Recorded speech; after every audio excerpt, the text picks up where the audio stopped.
Hello বন্ধুরা, welcome to my channel. তোমরা সবাই কেমন আছো? আশা করি তোমরা সবাই খুব ভালো আছো।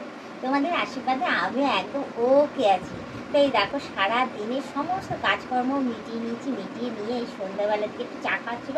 চাটা খেয়ে এই বিশ্রাম করছি। তো এখন কী করবো বলো? সেরকম কোনো কাজ আজকে আমার ছিল না। রান্নার মধ্যে শুধু আলু সেদ্ধ, ডাল ভাত আর আলু ভাজা করেছি আর ডিমের অমলেট করেছি, ব্যাস আর কিচ্ছু করিনি। তো দাদাকে বলেছিলাম যে যাও না একটু বাজারে গিয়ে বাজার টাজার করে নিয়ে আসো, আজকে এত ভালো দিন, অ্যাটলিস্ট কিছু ভালো মন্দ একটু খেলে ভালোই হয়।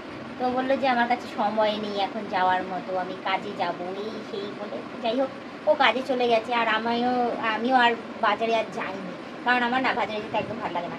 কেন বলো তো? তোমরাই বলো না কেন কেন বলো তো? আমার মুখটার মধ্যে না সত্যি ডাল লেখা রয়েছে, ডাল। যখনই আমি বাজার করতে যাই তখনই ধরো যে এই সবজির দাম ধরো তোমরা একটু কম টম দামে বেশ বুঝিয়ে সুঝিয়ে 1 টাকা 2 টাকা কমে তোমরা নিয়ে আসতে পারবে বলে করে। তো আমি যখনই যাই না, ওই সবজির দামটা ডবল হয়ে যায়। আমি আর দাম কমাতে পারি না গো, যেই দাম বলে সেই দামেই আমি নিয়ে চলে আসি। কোনো মতে আমার সেই সেন্সটা নেই যে সবজির দাম কমিয়ে নেব বা মাছের দাম কমিয়ে নেব বা মাংস বা যে কোনো জিনিসই একটু দাম দর করে বুঝে শুনে সেভাবে নিয়ে আসবো। আমি পারি না গো ওরকম করে বাজার করতে।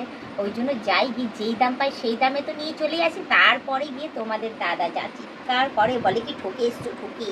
আর তার মধ্যে সব থেকে বড় কথা কি বলো তো? তোমরা হয়তো বাজারে গেলে সবজি তোমরা ভালো চেনো, হ্যাঁ, টাটকা সবজি কোনটা কীরকম না আশয় বিষয় তোমরা দেখে শুনে সেই সবজিটা তোমরা কিনে নিয়ে আসো। আমি কী বলো তো, হাস্যকর লাগে আমার এখনও পর্যন্ত। অ্যাকচুয়ালি কী বলো তো, বাপের বাড়িতে আমি সেরকম কোনো বাজার হাট করা বলো, রান্না বান্না করা সেসব কিচ্ছু করতাম না। শুধু পড়াশোনা করতাম, মা রান্না করে দিত, খেতাম, ব্যাস ওইটুখানি। আদার্স দোকানপাট যাওয়া সেরকম কিছু করতাম না, ওই থাকতাম। আর ঘুরতে যাওয়ার হলে ঘুরতে যেতাম, ব্যাস ওইটুখানি। এবার এখানে এসে যখন করতে হচ্ছে না, সবজি বাজার কিনতে গেলে, হ্যাঁ, আলুই যে কিনতে যাই, আলুর কথাই বলি, আলু যে কিনতে যাই, হ্যাঁ, মাটি মাখানো থাকে, বুঝতে পারি না যে কোনটা সবুজ আলু কোনটা ভালো আলু। হ্যাঁ, সেই মানে যেটা হাতের সামনে পাই সেটাই তুলে নিয়ে চলে আসি। তারপর গিয়ে তোমার দাদা বলে, হ্যাঁ এই নরম আলু নিয়ে এসছো কেন, হ্যাঁ এই সবুজ আলু নিয়ে এসছো কেন। আমি না কিছুতেই, আমি যতবার আমি চেষ্টা করেছি যে ভালো বাজার নিয়ে আসবো, টাটকা সবজি বেশ ফ্রেশ নিয়ে এসে আমি বেশ ওকে খুশি করে দেবো তোমার দাদাকে, তো ততবারই না আমাকে বলে আমি ঠকে আসি। যার জন্য না আমি আর বাজার হাট যাই না, জানো তো। ওই জন্য ভাবলাম যা গিয়ে বাড়িতে যা আছে সেটাই রান্না বান্না করে সেটাই খেয়ে নিই, ওটাই ভালো হবে। অ্যাটলিস্ট বকা তো খেতে হবে না বলো? তো যাই হোক, আমার মতো কারা এরকম করো অতি অবশ্যই কিন্তু কমেন্টে জানিও। কারণ সত্যি কথা বলতে কি, আমি শুধু ওই টুকি টাকা রান্না বান্নাই করতে জানি, ওর একটু আধটু করে ওই সংসার সামলাতে হয়, এখানে এসে শিখেছি। না হলে ওই বাসনপত্র কেনা বলো, এটা করো ওটা করা, নিজের জামা কাপড়ই কিনতে পারি না। বাড়ির লোক যদি দেয় তাহলে ওটা আমার কাছে বেস্ট। বাড়ির লোক যদি বলে যে এই কালারটা ভালো লাগছে তোকে, তো হ্যাঁ আমার কাছে ওই ড্রেসটাই সুন্দর, ওটাই ভালো। আমার মধ্যে সেই সত্যি কথা বলতে সেই সেন্সটাই নেই, যার জন্য আমি খুব একটা বেরোই না ঘর থেকে বাইরেই বেরোই না। আমি যদিও বা বেরোই হয় তোমার দাদাকে নিয়ে বেরোই, আর যদি বাপের বাড়িতে যাই না মাকে নিয়ে বেরোই, মা রয়েছে তাই মাকে নিয়ে বেরোই, বলে দেয় যে এটাকে এটা ভালো ওটাকে এটা ভালো। এমনকি বলতে পারবো না যে কোন শাড়ি কী, শুধু তাঁতের শাড়ি কাকে বলে ওটা চিনি আর সিল্কের শাড়ি চিনি, আদার্স কোনো শাড়ি কী নাম আশায় বিষয় জানি না, আমি কিনিও না। আমাকে যদি গিফট করে আমি পরি, নাহলে ব্যাস। আর নাইটির মধ্যে হচ্ছে এই যে এইটা, তাও দড়ি বাঁধা নাইটি তোমার দাদা দিয়েছিল বলে পড়ছি, তাই এইসবই করি, জানো তো। তো যাই হোক, আমার জীবনটা তো এভাবেই আমি কাটাচ্ছি কোনো রকমভাবে। হ্যাঁ, তো তোমরা কেমন করে কাটাচ্ছ অতি অবশ্যই কিন্তু কমেন্টে জানিও। আর একটা কথা বলবো যে তোমরা সবাই কিন্তু সুস্থ সবল থেকো, ভালো থেকো, নিজের শরীরের কিন্তু যত্ন নিও, খাওয়া দাওয়া ঠিক মতো করো।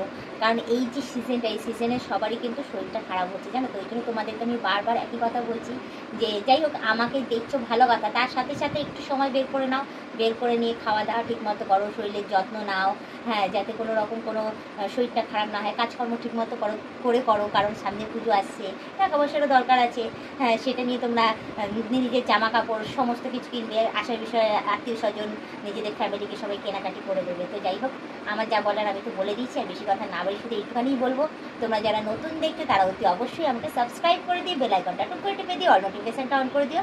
আর যারা এখনও পর্যন্ত মেম্বারশিপটা নাওনি তারা তাড়াতাড়ি করে মেম্বারশিপটা নিয়ে নিও। পারলে তোমাদের বন্ধু বান্ধব যতজন আছে সবাইকে বলে মেম্বারশিপটা নেওয়ার জন্য, নিলে ভালো কথা, নাহলে তোমরাই দেখতে থাকো, তোমরাই টিকে থেকো, এভাবেই আমাকে হেল্প করে যেও। আর বলবো যারা এখনও পর্যন্ত মেম্বারশিপটা নিতে পারছো না, বারবার ধরে কমেন্ট করছো যে কীভাবে নেবো, তো তোমাদের আমি বলে দিই, এই চ্যানেলে জয়েনে যাবে, জয়েনে গিয়ে জয়েনটা ক্লিক করবে, ক্লিক করার পরে যা যা চলে আসবে সেটা তোমাদের পছন্দ মতো তোমরা জয়েন করে নিও। সেখানে আমি লাইভেও আসি, আর ভালো ভালো মেম্বার্সের ভিডিও দেওয়া হচ্ছে, নিলে তোমাদেরই লাভ হবে, ঠিক আছে? আজকের ব্লগ ভিডিওটা আমি এখানেই শেষ করছি। আবার অন্যদিন অন্য কোনো সময় ব্লগ ভিডিও নিয়ে হাজির হয়ে যাবো। আজকের মতো টাটা, বাই বাই। সুস্থ থেকো, এভাবে আমাকে দেখতে থেকো, আমার পাশে থেকো, আর আমাকে প্রচুর পরিমাণে সাপোর্ট করে এগিয়ে নিয়ে যাও।